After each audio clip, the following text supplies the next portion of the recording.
Begitu bahasanya kan. Kami nggak akan mau beriman Musa sampai kami melihat Tuhan itu jahir. Jahir nyata. Kalau nggak jahir nyata nggak mau kami beriman. Sampai begitu. Maka Nabi Musa pun minta sama Allah. Ya, arinal jahr. Ya Allah, tunjukkanlah dirimu, jahirkan, nyatakan. Ini permintaan umatku.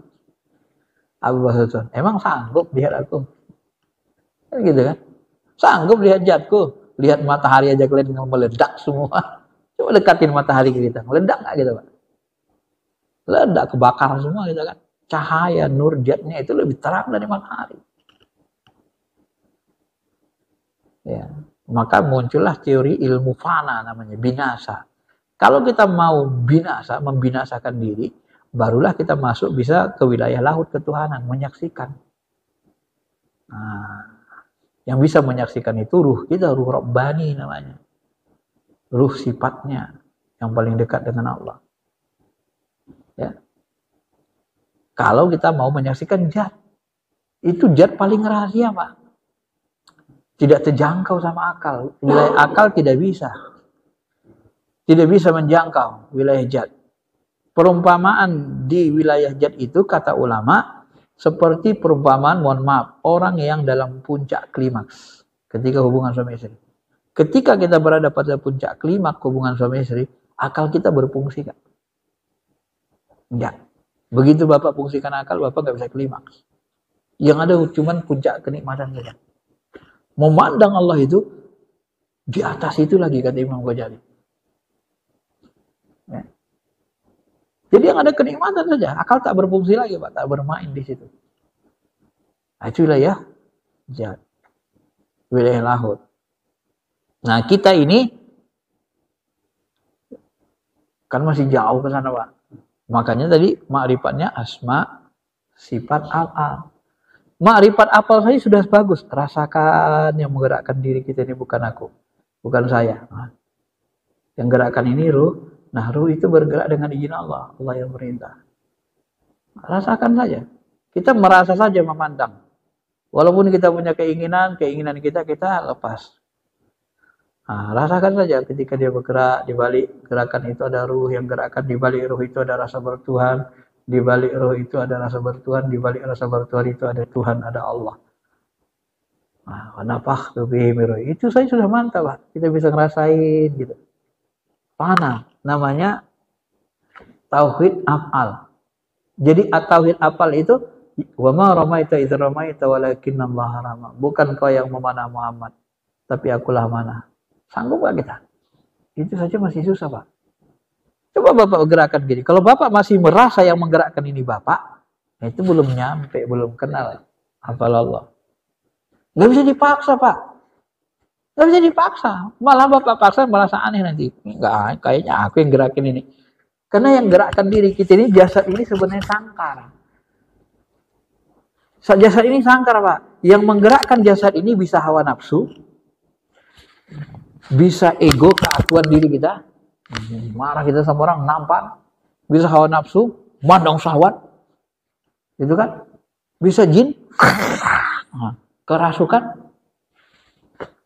Bisa setan, marah kita, merah muka kita, kesetanan. Bisa malaikat, lembut. Ini kan sangkar jasad kita, bisa ruh kita. Allah. Makanya orang yang gerak pakai ruh biasanya cenderung lembut ya, Pak. Allah. Kalau pakai setan biasanya kasar. Bapak pernah lihat orang kerasukan jin? Lembut atau kasar? Kasar kan? Beda kan dengan orang makrifat. Allah pakai ruhnya dia. Halus. Karena dengan rasa cinta, rasa dekat. Ya. Makanya kita dilatih itu, olah rasa namanya. Kalau nggak ngelatihan ya kadang-kadang Allah. Nah, ini masih akunya masih kuat ini Pak kan. Akunya Allah Akbar. Akunya itu masih muncul kali. Biasanya orang kayak gitu egonya tinggi masih. Hilangkan keakuan gitu. Allahu Akbar. Nah, ya gerakkan dulu. Beda itu Pak. Kalau udah terbiasa, kalau udah sering diolah rasanya beda sekali. Nggak bisa disamain. Makanya kalau bahasa ulama itu kan, ibadah seorang wali itu tidak bisa dibandingkan dengan ibadah orang biasa. Nah, itu tadi, satu saat, 1 jam tafakur lebih utama dari ibadah 1000 tahun. Ya salah satunya gitu Pak. Karena nggak bisa dibandingkan dia. Karena memang langsung ke Allah kan. Berbeda dengan orang yang ya dunia ini pun begitunya. Kalau kita mau jumpa presiden gampang, ya kan? Gimana caranya? Ya lewat anaknya, lewat istrinya, ya kan? Lewat ajudannya, deket kita dengan ajudannya, gampang kita jumpa. Tapi kalau nggak kenal, susahnya. Ajudan nggak kenal, nggak menteri nggak ada yang kenal, mau jumpa langsung susah Pak. Belum tentu diterima lagi. Ini kalau kenal sama Allah langsung Pak. Apalagi kenal dekat, cinta. Nah udah, main telepon aja kan enak. Ya maafnya presiden kita sekarang Pak Prabowo. Ya kalau teman satu angkatan Kabri, teman dekat dia di kuliahan di kampus dulu, Pak tolong lagi gini, biasa aja kan. Kita kan gitu Pak, kalau teman dekat kita walaupun rektor apa, kita nelpon biasa aja kan. Nah, kadang pejabat-pejabat itu ya manggil abang juga sama kita kan. Karena kita dekat, adian kita. Ya bang, nanti saya apa katanya, saya bantu kan, selesai. Kenapa? Ada takorubnya, ada rasa dekat. Apalagi ada rasa cinta. Punya rasa dekat saja sudah enak Pak, urusan. Gampang. Nah, begitulah dia. Iya Pak.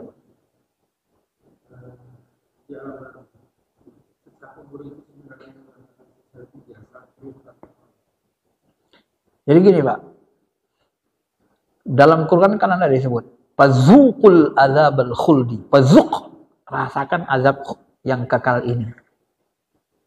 Jadi rasakan azab yang kekal ini. Dalam ilmu olah rasa spiritual Islam tasawuf, yang membuat kita bisa merasa itu apa? Yang bisa buat Bapak merasa apa? Nah, itulah. Ditanya gitu aja masih bingung. Gimana mau kenal diri? Mengenal rasa diri aja nggak terkenal kan gitu kan? Yang membuat diri kita bisa merasa apa?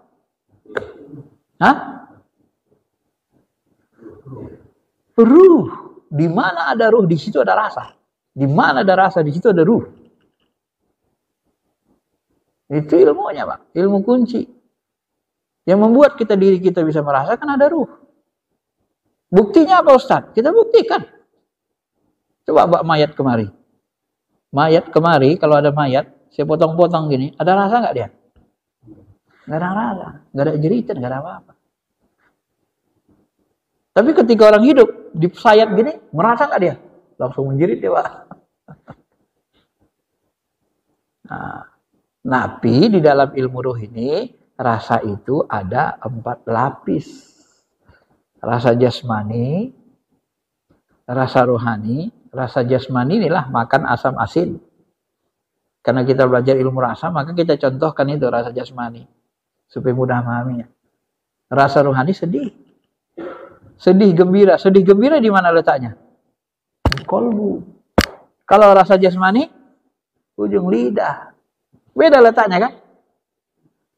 Aduh, sedih kali lah lidahku ini. Betul nggak tuh? Nggak bisa Pak. Ya. Manis sekali rasanya di lidah ini. Bener nggak? Manis sekali mangga ini rasanya di lidah. Bener nggak? Bener. Tapi kalau sedih kali lah lidahku ini. Udah lama tak berjumpa sama dia. Bener nggak? Salah. Sedih kali hatiku. Karena rasa sedih, rasa rohani. Letaknya di mana? Di hati. Kalau yang tadi rasa jasmani. Letaknya di ujung lidah sama di jasad. Dingin, panas. Ini rohani dia. Nah, kalau rasa bertuhan itu di nurani. Lebih dalam lagi, lebih halus. Rasa bertuhan. Nah, rasa bertuhan sudah diolah biar hidup dia, Pak. Nah, yang disiksa itu nanti, yaitu tadi, rasa jismani, rasa ruhani, ruh itu. Jadi kalau ruh itu dimasukkan ke jasad, disambungkan lagi, jasad itu tersiksa juga. Ngalami siksa dia. Zub. Tapi yang paling tersiksa ya sebenarnya, ya ruh yang merasa itu. Bapak pernah putus cinta? Pernah jatuh cinta, cinta berat dan putus cinta? Pernah? Ini ilmu rasa ini Pak, ilmu mengalami, harus dialami baru ngerti. Kalau nggak dialami nggak ngerti. Maka ilmu rasa ini punya kaedah. Kaedahnya apa? Malam yazuk lam ta'rif. Siapa yang tak merasa tidak akan tahu, tidak akan kenal. Beda dengan ilmu lain, Pak. Kalau ilmu lain bisa kita teori, kalau ilmu rasa ini tidak bisa. Kalau tak merasa, tak akan kenal. Bapak tak pernah rasa asinnya garam, nggak kenal Bapak dengan garam. Tak pernah merasa enaknya durian. Orang barat makan durian takut. Kenapa? Nggak pernah ngerasa enak. Lihat durinya udah takut mereka kan. Begitu mereka makan rasanya, oh enak. Gak ada takut, malah nikmat. Ini ilmu rasa begitu, Pak. Dia harus dialami. Malam yazuk lam ta'rif. Siapa tidak merasa, tidak kenal dia. Nah, makanya nanti yang disiksa itu adalah ruh yang merasa itu. Kenapa jatuh cinta kita, cinta berat, ketika putus cinta itu luar biasa sakitnya, kenapa? Karena cinta itu letaknya di lapis 3, namanya di mata hati. Mana lebih sakit putus cinta daripada sakit gigi? Karena ada lagunya tuh. Sakitan mana? Hah? Kalau Bapak bilang sakit gigi, berarti Bapak belum pernah putus cinta yang mendalam. Karena Bapak belum pernah ngerasa. Kalau sakit gigi sehari, 2 hari, 3 hari selesai. Kalau putus cinta Pak setahun. Biasanya setahun baru hilang. Tersiksa terus kita. Kenapa? Karena dia nembus mata hati. Cinta itu dinamanya di fuad. Makanya untuk menumbuhkan mata hati tadi kecintaan itu kita harus olah dia Pak. Rasa bertuhan itu biar muncul dia. Diolah dia dengan zikir, dengan ibadah tadi. Olah rasa namanya. Harus dengan khusyuk. Ya. Baru dia muncul. Rasa cinta rindu itu. Nah kalau rasa cinta rindu, ya udah. Nyawa kita murah rasanya kan. Makanya yang ditakuti penjajah itu siapa? Ya rata-rata mursyid-mursyid tarekat itu ditakuti penjajah. Memimpin pasukan melawan. Tak takut mati. Pangeran Diponegoro itu tarikatnya Satariyah itu. Ya. Banyak itu ulama-ulama tarekat itu yang memimpin pasukan. Nah, itulah yang membuat nanti penjajah Belanda, penjajah itu menakuti di seluruh dunia, ditakuti orang tarekat itu. Karena dia pimpinan spiritual. Kalau dia katakan perang-perang, muridnya ikut semua perang. Ya. Dan cara melemahkan Islam itu salah satunya dijauhkan umat dari pemimpin spiritual yang karismatik. Maka muncullah istilah kultus. Nah, itu dari barat kan untuk melemahkan Islam itu. Mengkultuskan. Ya, bukan mengkultuskan, kita memuliakan ulama kan. Nah, tapi itu digunakan untuk menyerang Islam. Jadi yang disiksa itu ruh yang merasa. Jadi ketika pisah dari jasad, Allah berhak mengembalikan atau menyambungkan jasad dengan ruh. Dan dia tersiksa. Nah kalau tidak disambungkan Allah di alam barzah, itu kan alam ruhani, ya ruhani itu yang tersiksa Pak. Makanya dalam Quran, siksaan orang kafir itu gimana? Fir'aun itu didekatkan, dilihatkan neraka di depan matanya. Tersiksa ruhaninya. Wong lihat neraka ngerasa panas gitu kan tersiksa terus Pak. Ya Bapak didekatkan api gitu panas, tersiksa kan? Nah itulah siksaan orang kafir. Banyak bentuk siksaannya alam barzah. Orang kafir begini, orang fasik. Ada yang orang kafir itu diletakkan di sijin, di tanah dasar alam yang paling bawah sana. Sijin itu dia terpencil di ruang gelap, buta. Di ruang gelap terpencil, gak ada teman, buta. Oh, tersiksanya mereka itu, Pak. Bapak bayangkan kalau masuk penjara, dimatikan lampu, buta pula lagi. Apa enaknya gitu di ruang begitu? Wa man kana fi hadhihi a'ma fahuwa fil akhirati a'ma wa dhallu sabila. Siapa yang di dunia ini buta, di akhirat lebih buta lagi. Itu siksaan, Pak, di lembarnya, buta. Di penjara, di kegelapan, terpencil, gak ada teman. Tapi orang beriman, mereka berteman kayak kita nih, bercakap-cakap. Makanya dalam kajian hadis tentang ruh kan disebut, bagaimana kabar anakmu, anak istrimu, bagaimana kabar keluargamu? Ngomong dia, iya anak istriku gini, cerita. Begitu anak istrinya nanti, misalnya ngirim hadiah, ngirim pahala apa, mendoakan dia bakal senang. Oh, ini kiriman dari anakku, ini istriku. Senang, cerita mereka, Pak. Mereka masih ingat anakku, mereka masih ingat dengan aku, keluargaku. Makanya disuruh Nabi, kalau orang sudah meninggal, yang paling harus kita sering ingat kebaikannya, Pak.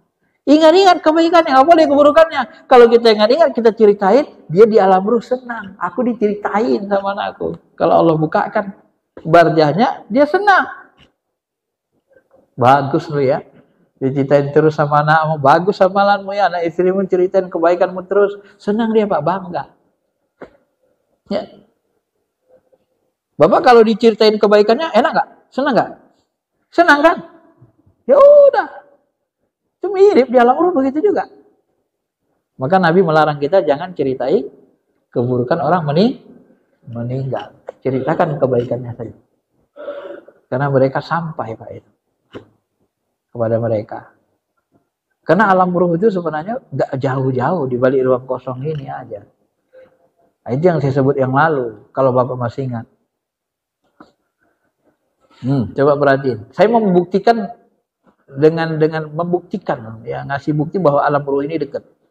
Coba lihat tangan saya ini. Tangan saya gerak kan? Geraknya halus. Kenapa geraknya halus? Karena yang menggerakkan dari ruh yang dalam. Nah, ini. Yang menggerakkan tangan saya ini apa? Ini supaya mudah memahami ilmu. Yang menggerakkan tangan saya ini adalah ruh. Benar? Kalau nggak ada ruhnya kan nggak bisa bergerak nih, Pak. Bapak bisa lihat ruhnya? Ruh yang menggerakkan tangan saya bisa lihat? Di mana dia? Di mana ruhnya? Hah? Ruh jismani dalam dasar. Kalau ruh ruhaninya di hati, di kolbu. Kalau nuraninya di mata hati. Nah, ini kan gerak ini. Ruh saya di alam ruh atau di alam nyata? Ruh itu letaknya dimensinya alam ruh atau alam nyata? Ruh itu letaknya di alam nyata atau di alam ruh? Hah? Di alam ruh. Jadi ruh saya meliputi nih, Pak. Yang ruhaninya meliputi diri saya. Jadi alam ruh itu mana? Ya ini di balik ruang kosong ini. Kan enak memahaminya kan? Ruh letaknya di alam ruh, bukan di alam nyata. Loh, jadi kalau kita alam ruh mana? Ya ini di balik ruang kosong ini. Dia meliputi ruh saya ini, Pak. Meliputi jasmani.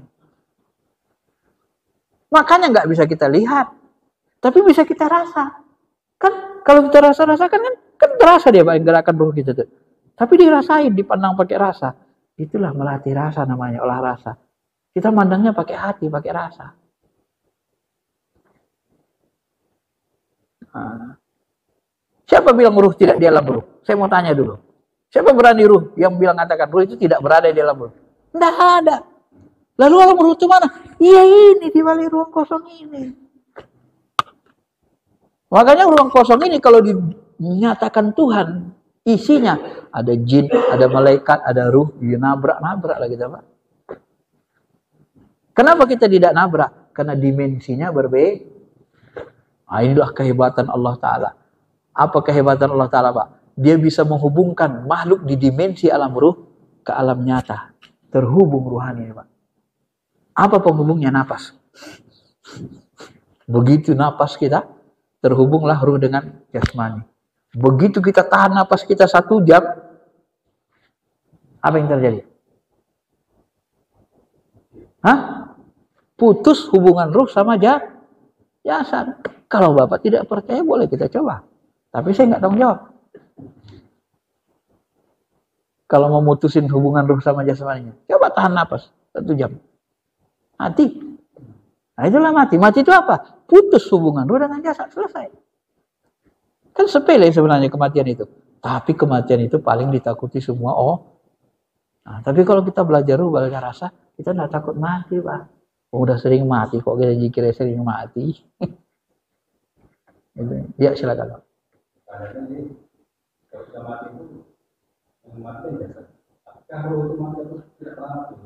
Ruh itu tidak mati. Ruh itu termasuk makhluk yang dikekalkan Allah. Surga, neraka itu makhluk yang dikekalkan Allah. Ya, ruh itu makhluk yang dikekalkan Allah. Yang mati itu jasad. Sebenarnya mati itu bukan, kalau bahasa saya sebenarnya sih, mati itu putusnya hubungan jasad dengan ruh. Nah, itu disebut mati. Ya. Nah, itu kalau secara spiritual gitu definisi mati. Kita ini kan nganggap mati itu ya mati udah nggak bisa bergerak kan gitu kan, nggak bisa ngapa-ngapain. Iya, jasadnya mati nggak bisa gerak, nggak bisa ngapa-ngapain. Tapi secara spiritual mati itu putusnya hubungan jasmani dengan ruh. Maka disebutlah ketika kita tidur namanya mati kecil. Karena ruh kita terputus hubungannya. Kita tak bisa berpikir itu. Nah, itu mati kecil sebutannya kan. Nah, tapi kalau dia mati beneran, nah itu mati besar. Mati yang sebenar.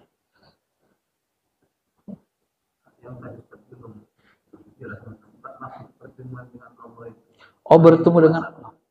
Bertemu dengan Allah itu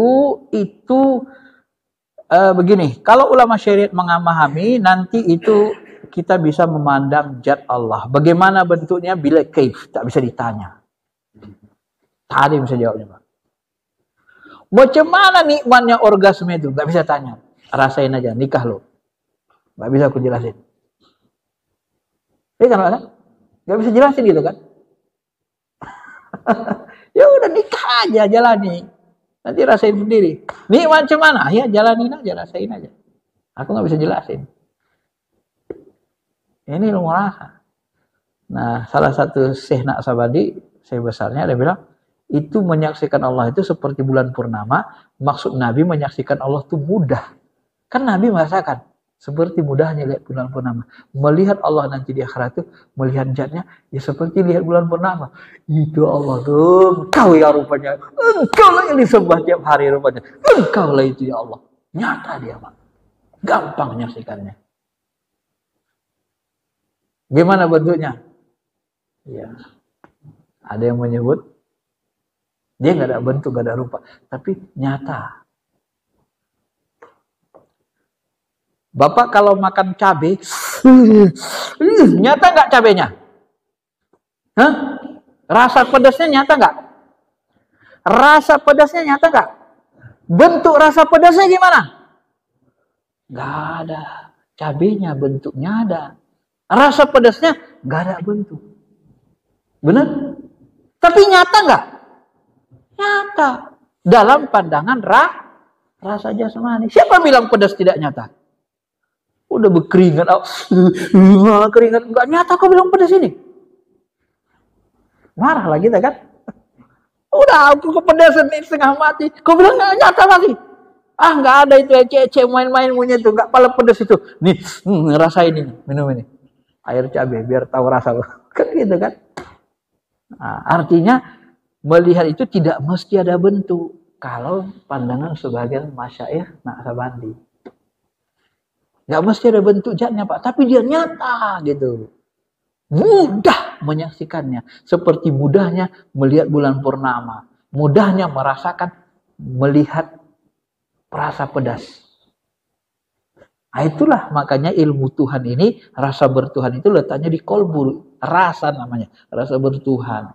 Maka orang yang tidak belajar ilmu rasa ini susah mengenali Tuhan, susah dekat dengan Tuhan, susah rasa cintanya muncul sama Tuhan, karena rasanya tidak diolah. Rugi. Beragama nggak pakai ilmu rasa, rugi, hanya mikir-mikir doang. Ya.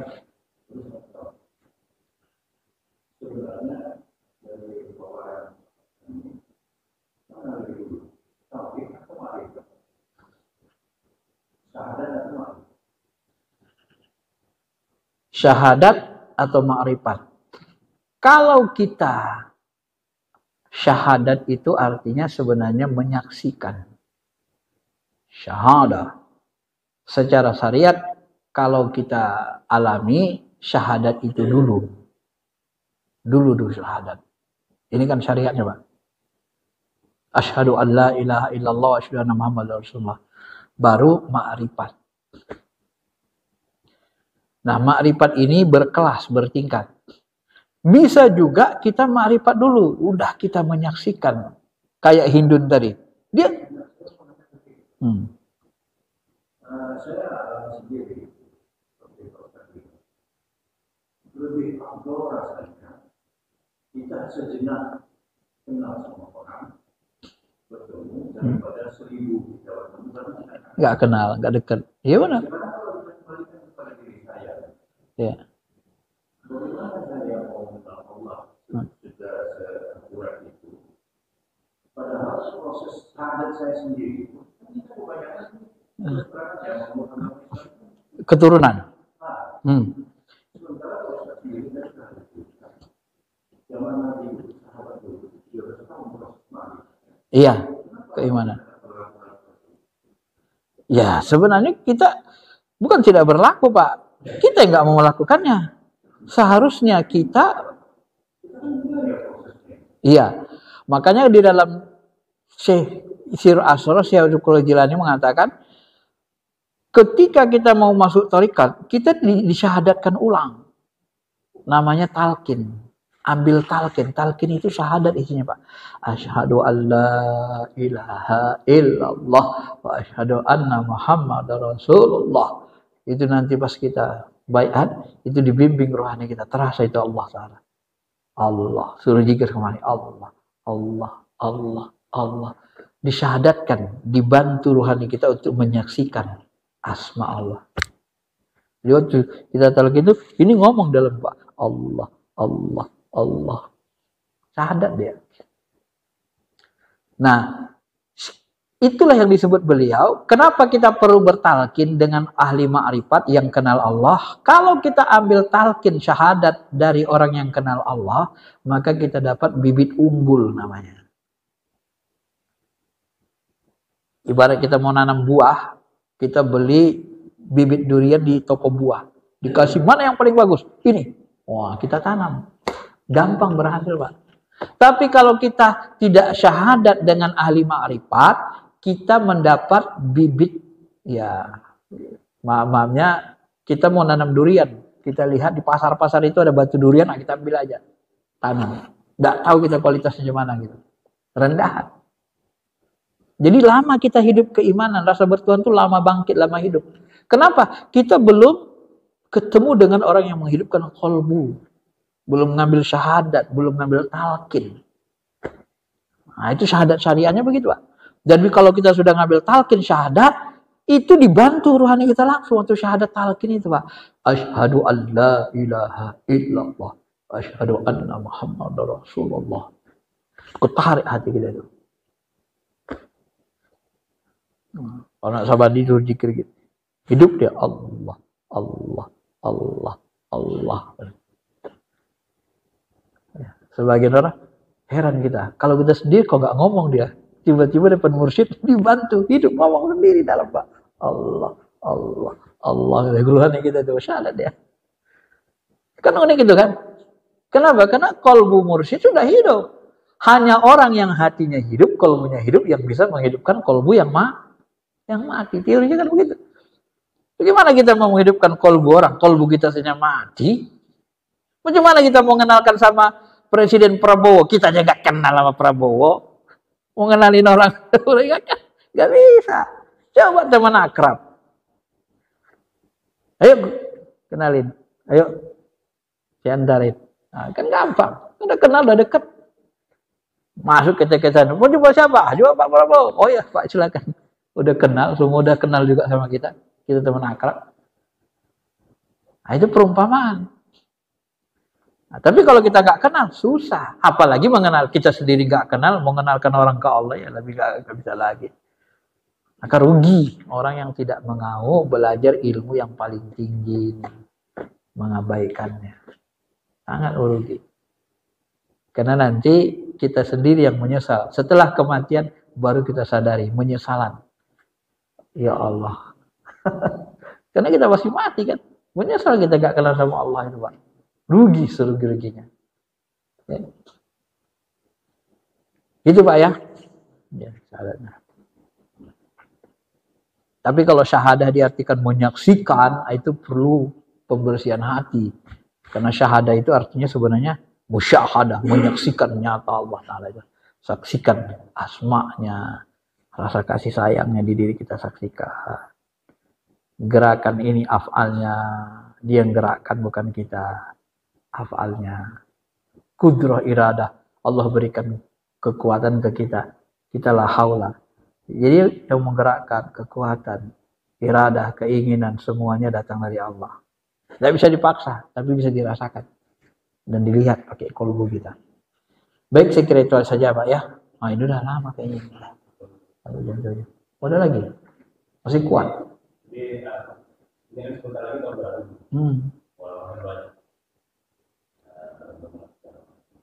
Adanya dikasih tahu Allah, besok kita akan meninggal.